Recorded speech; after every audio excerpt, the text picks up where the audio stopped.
नमस्कार, स्वागत है आप सभी का। मैं हूं आपके साथ अमृता चौरसिया और आज की चर्चा का हमारा जो विषय है वो है भारतीय अर्थव्यवस्था विकास की राह पर। अंतर्राष्ट्रीय मुद्रा कोष का ये कहना है कि अगले वित्त वर्ष 2021-22 में भारतीय अर्थव्यवस्था रिकॉर्ड 11.5% की रफ्तार से आगे बढ़ेगी। IMF का कहना है कि महामारी के बीच बड़ी अर्थव्यवस्थाओं में भारत ही एकमात्र ऐसा देश होगा जो कोरोना महामारी के इस दौर में डबल डिजिट की ग्रोथ रेट हासिल करेगा। IMF ने वर्ल्ड इकोनॉमिक आउटलुक अपडेट में भारतीय अर्थव्यवस्था में तेजी से सुधार का अनुमान लगाया है। IMF के अनुसार भारत दुनिया की सबसे तेजी से बढ़ने वाली अर्थव्यवस्था का तमगा दोबारा हासिल कर लेगा। IMF का यह भी कहना है कि यह बदलाव मोदी सरकार की बेहतर पॉलिसी की वजह से आया है। IMF की मैनेजिंग डायरेक्टर क्रिस्टलिना जॉर्जिवा का ये कहना है कि भारत ने महामारी और उसके आर्थिक नतीजों से निपटने के लिए बेहद ही निर्णायक कदम उठाए हैं।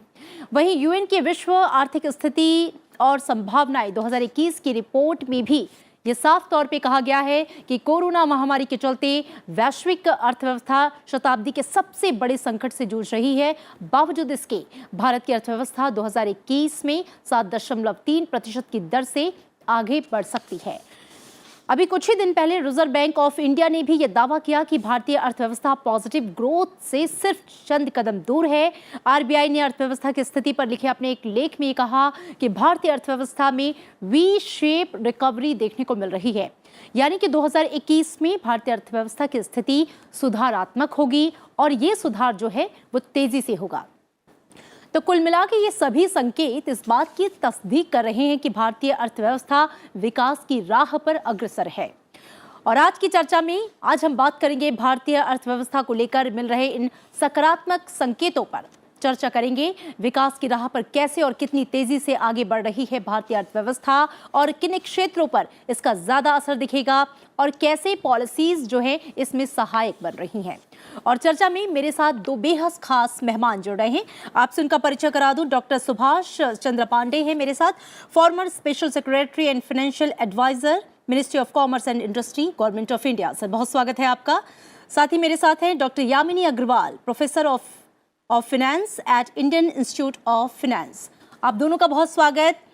डॉक्टर सुभाष, चर्चा की शुरुआत मैं आपसे करना चाहूंगी और बहुत ही सकारात्मक संकेत, उत्साहवर्धक इसे कहा जा सकता है, जिस तरह से IMF की जो रिपोर्ट आई है कि 2021-22 में इंडिया की जो ग्रोथ रेट है वो विश्व की सभी बड़ी अर्थव्यवस्थाओं में भी सबसे आगे डबल डिजिट में 11.5। इसे कैसे देख रहे हैं आप? अमृता जी, आपने बहुत अच्छी शुरुआत की इसको की पृष्ठभूमि बनाने में, और आपने इसमें जिक्र किया वी शेप रिकवरी का। जी, मैं ये कहना चाहूँगा कि ये वी शेप से कुछ हटकर है, ये जो सही का निशान होता है ऐसे जी, जिसमें कि पहले हमने देखा पहली तिमाही में इस बार में बहुत बड़ी गिरावट देखने को मिली और उसके बाद दूसरी तिमाही में हमें कुछ संभलने का अवसर मिला और तब से तीसरी तिमाही से लगातार इकोनॉमिक रिबाउंड जारी है और ये आगे भी जारी रहेगा। आपने अभी अंतर्राष्ट्रीय मुद्रा कोष की रिपोर्ट का जिक्र किया, जिसमें उन्होंने कहा कि इस बार शायद 8% का की गिरावट होगी इस साल, लेकिन अगले साल 11.5% की बढ़ोतरी होगी। और इसी मुद्रा कोष ने अक्टूबर में जब आकलन किया था तो कहा था कि 10.3% की गिरावट होगी इस साल में और अगले साल 8.8% होगी। तो अक्टूबर से लेकर जनवरी तक 3 महीने में उन्होंने करीब 3% अपने आकलन में सुधार किया है। और इसका मतलब वो भी अक्टूबर में इतने उनको उम्मीद नहीं थी। और जिस तरह से ये हो रहा है, मैं अभी आपको कई क्षेत्रों के आंकड़े बताऊंगा, जिस तरह से ये हो रहा है, मुझे पूरा विश्वास है कि फिर 3 महीने बाद मुद्रा कोष को फिर से आकलन करना पड़ेगा और ये सही के निशान की तरह एक छोटे डिप के बाद एक बड़ी उछाल की तरफ जाने वाली ये अर्थव्यवस्था की गति है। जी बिल्कुल, एक बड़े उछाल की तरफ ये बढ़ रही है। डॉक्टर यामिनी, मैं आपका रुख करना चाहूंगी। और अगर हम आर्थिक स्थिति बेहतर होने की मुख्य वजहों की बात करें, तो वो कौन से कारण हैं जिसकी वजह से हम अर्थव्यवस्था में तेजी से ये सुधार जो है वो देख पा रहे हैं? सबसे पहला कारण तो ये है कि एक वैक्सीन आ गई है जिसको जो है मास डिस्ट्रीब्यूशन किया जा रहा है। हेल्थ वर्कर्स को सबसे पहले इमीडिएटली वो प्रोवाइड की गई और इकोनॉमिक रिकवरी की तरफ प्रायोरिटी देते हुए इसे मास लेवल पे डिस्ट्रीब्यूट किया गया।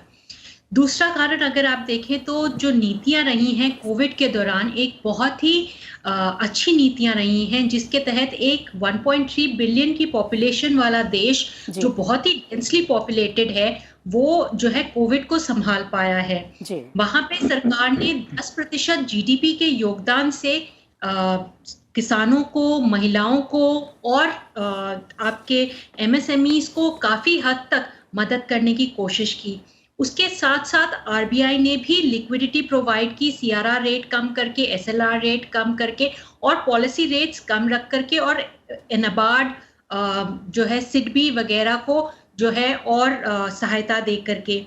ये भी देखा गया है कि डिजिटलाइजेशन के माध्यम से और बिजनेस के अंदर जो सुधार लाए गए हैं जिसके तहत आप इंफ्रास्ट्रक्चर में देख रहे हैं जितनी ग्रोथ आ रही है से जो है हम ईज ऑफ डूइंग बिजनेस में 63rd रैंक पर पहुंचे हैं।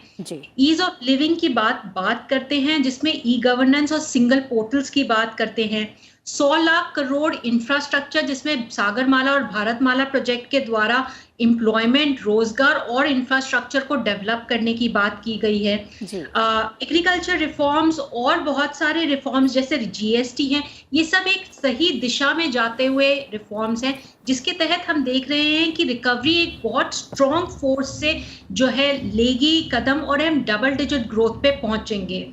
जी बिल्कुल डॉक्टर सुभाष, मैं अब आपका रुख करना चाहूंगी। जो जिन बातों का जिक्र, जिन कारणों का, अहम वजहों का जिक्र डॉक्टर यामिनी कर रही थी, अगर मैं हेल्थ और इकोनॉमी को फोकस करूं और इनको एक साथ जोड़ूं तो पिछले कुछ महीनों में हमने देखा कि भारत ने अपने हेल्थ इंफ्रास्ट्रक्चर पे किस तरीके से काम किया, किस तरह से मजबूती आई और खासकर पोस्ट कोविड एरा में जिस तरीके से वैक्सीन हब के रूप में भारत उभरा है। पूरी दुनिया की नज़र है भारत के ऊपर और जो वैक्सीन डिप्लोमेसी भारत ने शुरू की है दूसरे देशों के साथ, इकोनॉमी को बूस्ट करने में ये वैक्सीन डिप्लोमेसी और भारत की आत्मनिर्भरता कितनी सहायक है?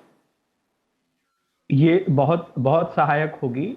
और पहले बात तो मैं ये बताऊंगा कि जो भारत का जो स्वास्थ्य तंत्र है उसकी मूलभूत जो मजबूती है वो बड़े सकारात्मक तरीके से इस पूरे एक साल में उभर के आई है जी। और उसके दूसरे कारण भी हैं, जो डेमोग्राफिक्स भी है जी। हमारी यंग पॉपुलेशन है, 65% लोग 35 ईयर से नीचे हैं, तो यंग पॉपुलेशन है और जनरल इम्यूनिटी लेवल भी विकसित देशों के मुकाबले बेहतर पाया गया, जो कि आंकड़ों में झलकता है जी। आज की डेट में अगर हम बात करें तो करीब 107 लाख लोगों को इन्फेक्शन में डिटेक्ट किया गया और 107 लाख में से करीब 97%, 97% ठीक होकर घर चले गए जी।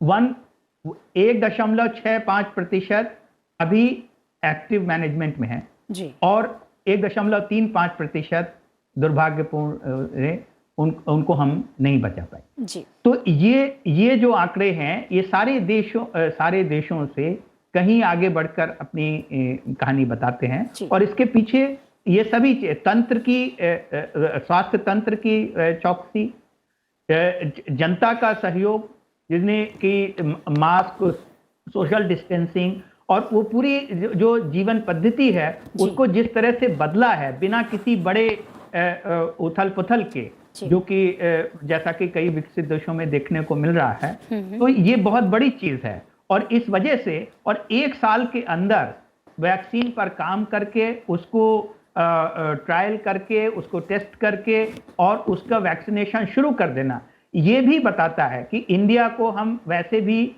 हमेशा से मानते हैं फार्मेसी ऑफ द वर्ल्ड, सबसे बड़ा दवाइयों का निर्माता है भारत पूरे विश्व के लिए।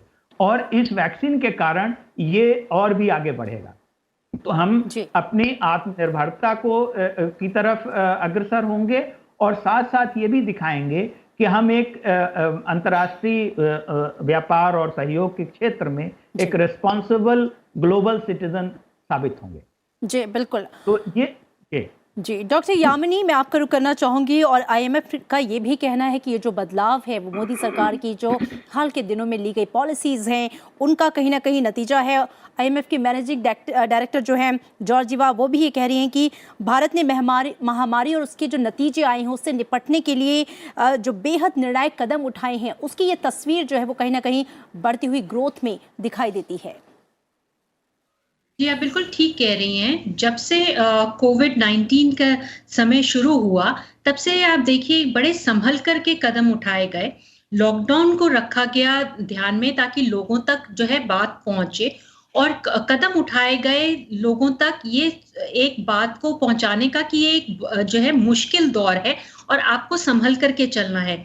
साथ ही सरकार ने आत्मनिर्भर प्रोग्राम के द्वारा 1 पॉइंट, 2 पॉइंट और 3 पॉइंट में एडमिनिस्ट्रेटिव जो है रिलैक्सेशन की, आपके जो क्षेत्र या जिन लोगों पे सबसे ज्यादा असर हो सकता था उन क्षेत्र या उन लोगों तक सहूलियतें पहुंचाई, चाहे वो कैश डिस्पर्जल्स के द्वारा हो, औरतों तक हो या माइग्रेंट वर्कर्स तक हो, राशन पहुंचाने की सुविधाएं हो, ऐसी सुविधाएं दी गई।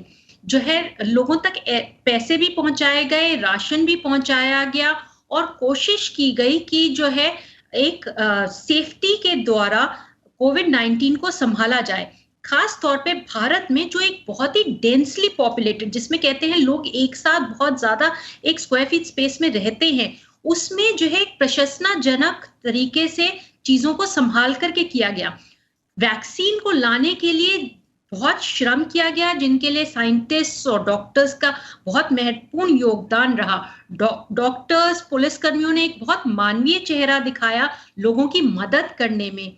ऐसे ही सारे एडमिनिस्ट्रेशन ने भी एकजुट होकर के कोशिश की कि ये जो पेंडेमिक है उसे संभाला जा सके और फैले ना। ये भी देखा गया कि आर्थिक जो है कोशिशें देने के लिए, आर्थिक मदद देने के लिए आरबीआई ने मॉरेटोरियम का भी जो है लगाया, ताकि एनपीएस ना हो, एनपीएस को काउंट ना किया जाए जो लोग अपनी जो है ब्याज नहीं दे पा रहे। तो ऐसी सभी चीजों से जो है बहुत अच्छा कदम लगा और ये एक बहुत बेहतर भारत की तरफ बढ़ा। वैक्सीन का आना और वैक्सीन को आगे हेल्थ केयर वर्कर्स तक और मास वैक्सीनेशन करना अपने आप में ही एक बहुत बड़ा कदम था। बिल्कुल, ये एक बड़ा कदम। डॉक्टर सुभाष, मैं आपका रुख करना चाहूंगी कि फरवरी को पेश होने वाला बजट इस मायने में भी बहुत अहम होगा कि रिकवरी को तेज करने और इसे आगे बढ़ाने के लिए, सस्टेन करने के लिए, ताकि लंबे समय तक सस्टेन रह सके, सरकार क्या कदम उठाती है। और मैं आपसे ये भी जानना चाहूँगी कि आपकी नज़र में कौन से वो अहम कदम है जिसकी ज़रूरत है, जिसकी आवश्यकता है।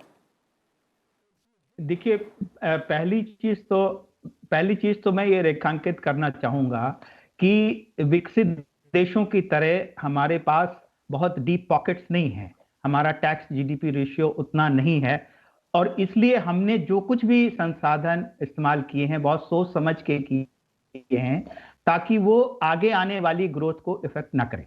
हमें उसमें इंफ्रास्ट्रक्चर पर बल दिया है, जो ताकि ऐसे प्रोजेक्ट ले जाएं जो आगे तक और मैन्युफैक्चरिंग को बढ़ाने के लिए, जैसे प्रोडक्शन लिंक्ड इंसेंटिव स्कीम वगैरह लाएगी। ये ऐसे कदम हैं, ऐसे सपोर्ट हैं जिनसे आगे आने वाली ग्रोथ सस्टेन होगी। ऐसा ही केवल नहीं है कि केवल आपातकाल में तात्कालिक मदद हो सके, दोनों की। तो इसमें हम आप जानते हैं कि विकास में जिस तरह का मॉडल हमने आज से नहीं कई दशकों से चल रहा है, उसमें क्रेडिट का बहुत बड़ा योगदान है। केवल अपनी इनकम और अपनी सेविंग के बल पर हम उस विकास को नहीं संभाल सकते। ये केवल भारत का ही नहीं, सभी देशों का है, कोई कम कोई ज्यादा।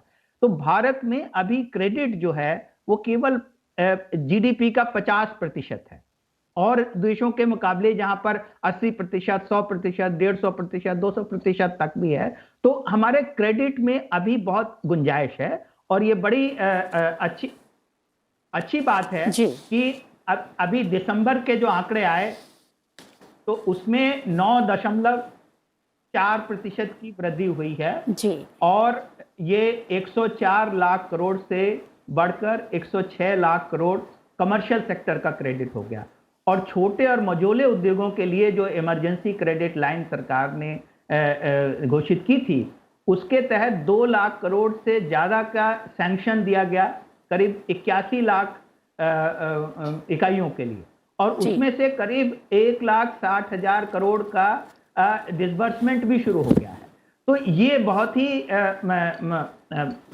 अच्छे आंकड़े हैं और मुझे लगता है कि सरकार की जो नीतियां हैं वो इस दिशा में इसको और आगे बढ़ाएंगी। हम बड़ी बेसब्री से इंतजार कर रहे हैं माननीय सर्वोच्च न्यायालय के निर्णय का, जो मॉरेटोरियम के इशू पर है, जिससे एनपीएफ के मामले में जो धुंध का माहौल है वो छटेगा और बैंक क्रेडिट को और ज्यादा प्रोत्साहन मिलेगा।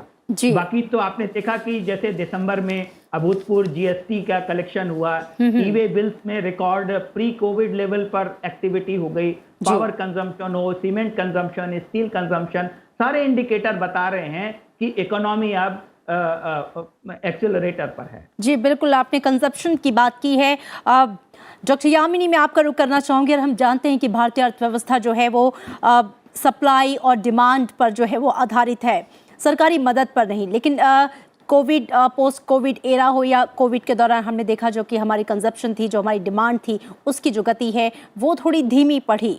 सरकार के इसको आगे बढ़ाने के लिए, इसको और तेज़ करने के लिए ताकि डिमांड बढ़े, कंजप्शन जो है बढ़े, सरकार के जो हालिया कदम हैं उनको आप कैसे देखती हैं? और आने वाले समय में आपको किस क्षेत्र में और गुंजाइश लगती है ताकि कंजप्शन को ज़्यादा से ज़्यादा बढ़ाया जा सके, बाजार जो है वो और गुलजार हो, इसके लिए किन कदमों की आवश्यकता होगी? जी देखिए, सबसे ज़्यादा ज़रूरी बात समझने की है कि जो कंजम्पशन है वो जो रिड्यूस्ड है वो इसलिए है क्योंकि एक स्थगित रूप है अभी इकोनॉमी का, या कम लेवल पे ऑपरेट कर रही है। उसका सबसे बड़ा कारण है कोविड-19। तो सरकार की मुझे लगता है प्राथमिकता होगी लोगों का स्वास्थ्य, जिसमें मास वैक्सीनेशन का एक बहुत बड़ा रोल रहेगा। वैक्सीन को पहुंचाना लोगों तक एक बहुत बड़ा कदम होगा। कोशिश ये भी की जाएगी कि रोजगार प्रदान किया जाए, इंफ्रास्ट्रक्चर में इन्वेस्ट करके। जो 100 लाख करोड़ की इन्वेस्टमेंट की बात की गई है सागरमाला, भारतमाला प्रोजेक्ट्स में, उसमें निवेश किया जाए और ज्यादा से ज्यादा लोगों को उसमें रोजगार जो है दिया जाए, चाहे वो रूरल सड़क योजना हो या कोई भी योजनाएं जो चली आ रही हैं। कोशिश ये भी की गई है कि बुनियादी सामाजिक ढांचे को मजबूत किया जाए या उनके स्तंभों को और अच्छा किया जाए, चाहे वो पीएम जनधन योजना हो, पीएम आवास योजना हो, उज्ज्वला योजना हो, या कोई भी ऐसी योजना हो जिसमें लोगों तक जो है सरकारी जो है जज्बा रहा है उनको एक अफोर्डेबल चीजें पहुंचाने का और फाइनेंशियल इंक्लूजन के साथ इकोनॉमिक डेवलपमेंट लाने का। तो ये भी कहा जाएगा कि सरकार इंफ्रास्ट्रक्चर पे खासा फोकस रखेगी, फिस्कल डेफिसिट मेंटेन करने की कोशिश करेगी। थोड़ा स्लिपेजेस होंगे पर बहुत ज्यादा नहीं मुझे लगता कि होंगी, क्योंकि 10% जीडीपी का योगदान आत्मनिर्भर प्रोग्राम में ऑलरेडी किया जा चुका है। और जो है ओवरऑल रिकवरी से जिस तरीके से इकोनॉमी वापस अपनी सीमा पे आएगी, जो वापस पाएगी, उससे हम रिकवरी देख पाएंगे। जी बिल्कुल। डॉक्टर सुभाष, अर्थव्यवस्था को उबारने में ई कॉमर्स और जो डिजिटल प्रौद्योगिकी है उसका भी एक बड़ा योगदान रहा है। हमने देखा है कि उस पर किस तरीके से सरकार का पूरा फोकस रहा है। एक तरह से गवर्नमेंट कहती भी है कि सरकार और लोगों के बीच एक ब्रिज का भी काम करता है, और इकोनॉमी को बूम करने में ये कितनी सहायक रही है? बिल्कुल, डिजिटल इकोनॉमी जो है हमारे इकोनॉमिक रिवाइवल में दोनों ही का काम कर रही है, काज भी है और इफेक्ट भी है जी। इसकी वजह से रिवाइवल हो रहा है और आगे बढ़ रहा है जी। तो ये बहुत कई मामलों में हम ऐसा सोचते हैं कि डिजिटल इकोनॉमी से कुछ एग्जिस्टिंग डिमांड जो है वो कमजोर होती है, टूटती है जी। तो कुछ क्षेत्रों में ऐसा हो सकता है, लेकिन ओवरऑल डिजिटल इकोनॉमी की वजह से ओवरऑल डिमांड बढ़ती है। तो हमें खाली इसका संतुलन बनाए रखना है कि किस प्रकार से बड़े और छोटे उद्योगों में कंपटीशन को, फेयर कंपटीशन को, फेयर ट्रेड को कैसे बनाए रखा जाए। वरना इसमें कोई शक नहीं कि डिजिटल इकोनॉमी का हमें बहुत बड़ा फ़ायदा मिलने वाला है। और अभी कुछ समय पहले जो स्टार्टअप पर नैस्कॉम की रिपोर्ट आई थी, उसमें ये आकलन किया गया था कि अभी जो 250-300 बिलियन डॉलर की डिजिटल इकोनॉमी है वो 2025 तक 1000 बिलियन डॉलर की हो सकती है। और ये इसमें हमें ये देखना है कि ये केवल इससे पब्लिक सर्विसेज इंप्रूव होंगी और जो सोशल सेक्टर है उसको भी एक इकोनॉमिक वायबिलिटी मिलेगी। और हम देख रहे हैं कि हेल्थ टेक में, एजुकेशनल टेक में, फिनटेक में, हर क्षेत्र में ये डिजिटल इकोनॉमी हमें आगे बढ़ने में मददगार साबित हो रही है। जी बिल्कुल, तो डिजिटल इकोनॉमी की भी अपने आप में एक बेहद महत्वपूर्ण भूमिका है। डॉक्टर यामिनी, अगर मैं विदेशी निवेश की बात करूं तो हमने देखा है कि भारतीय बाजार में विदेशी निवेशकों का जो भरोसा है वो बढ़ा है। UNCTAD की जो रिपोर्ट आई है उसमें भी ये कहा गया है कि 2020 में भी जो निवेश में ग्रोथ काफ़ी अच्छी देखी गई है भारत में। पूरे वैश्विक परिदृश्य में भी बात करें तो इसके योगदान को, फॉरेन इन्वेस्टमेंट के योगदान को आप कैसे देख रही हैं इकोनॉमी के बूम को लेकर? जी देखिए, भारत एक बहुत जो है फास्टेस्ट ग्रोइंग इकोनॉमी है, जिसके बारे में IMF ने अभी यही कहा है कि वो एक डबल डिजिट ग्रोथ लेगी। और जितने भी रिफॉर्म्स हो रहे हैं जहां पर सामाजिक बुनियादी ढांचे को मजबूत किया जा रहा है, जैसे आप डिजिटलाइजेशन है या फाइनेंशियल इंक्लूजन है या जो है ओवरऑल मार्केट्स को जो है इम्प्रूव करना है, ये सभी चीज़ें जो है फॉरेन इन्वेस्टर्स को अट्रैक्ट कर रही है। और सबसे बड़ी बात है कि भारत के अंदर जो विश्वास है कि वो तरक्की कर रहा है और जो रिफॉर्म प्रोसेसेस हैं पर कैपिटा इनकम में नजर आ रहे हैं, ओवरऑल ग्रोथ रेट्स में नजर आ रहे हैं, फॉरेन एक्सचेंज रिजर्व्स में नजर आ रहे हैं जो 580 बिलियन है, ये सभी एक पॉजिटिव ग्रोथ दिखा रहे हैं और लोगों का विश्वास जगा रहे हैं भारत की इकोनॉमी में, जो एक 5 ट्रिलियन मार्क का लक्ष्य लेकर के चल रही है। जी बिल्कुल, 5 ट्रिलियन इकोनॉमी के लक्ष्य को लेकर भारत सरकार चल रही है। डॉक्टर सुभाष, इकोनॉमी में विश्वास की भी बात कर रही थी डॉक्टर यामिनी। मैं आपसे, अब चूँकि कार्यक्रम जो है मैं अपनी अंतिम चरणों में है, आपसे क्लोजिंग कमेंट चाहूँगी अर्थव्यवस्था के विकास की इस राह को लेकर।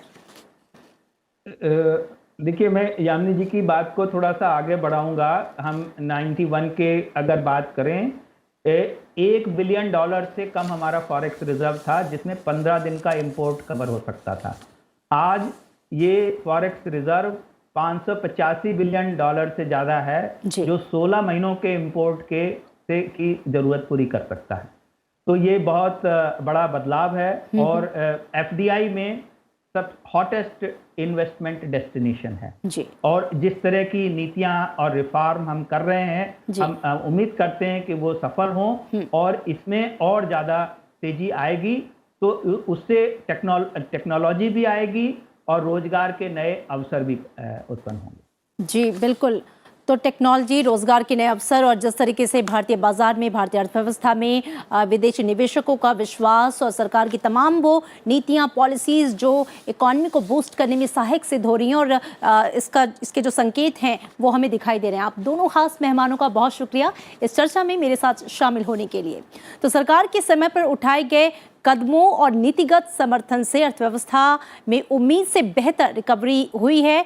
GST संग्रह की बात करें, औद्योगिक उत्पादन, बेरोजगारी को दूर करना हो और विनिर्माण, PMI जैसे प्रमुख आर्थिक संकेत जो हैं वो फिर से पुराने स्तर पर आ रहे हैं और कुछ ने कोविड-19 से पहले के स्तर को भी पार कर लिया है, जो अपने आप में एक बेहतर और बहुत ही सकारात्मक संकेत है। इसलिए IMF का ये पूर्वानुमान कोई आश्चर्य की बात नहीं है। भारत तेज रफ्तार से आगे बढ़ रहा है और इसके आने वाले दशक में दुनिया के लिए एक महत्वपूर्ण विकास इंजन बनने की पूरी संभावना नजर आ रही है।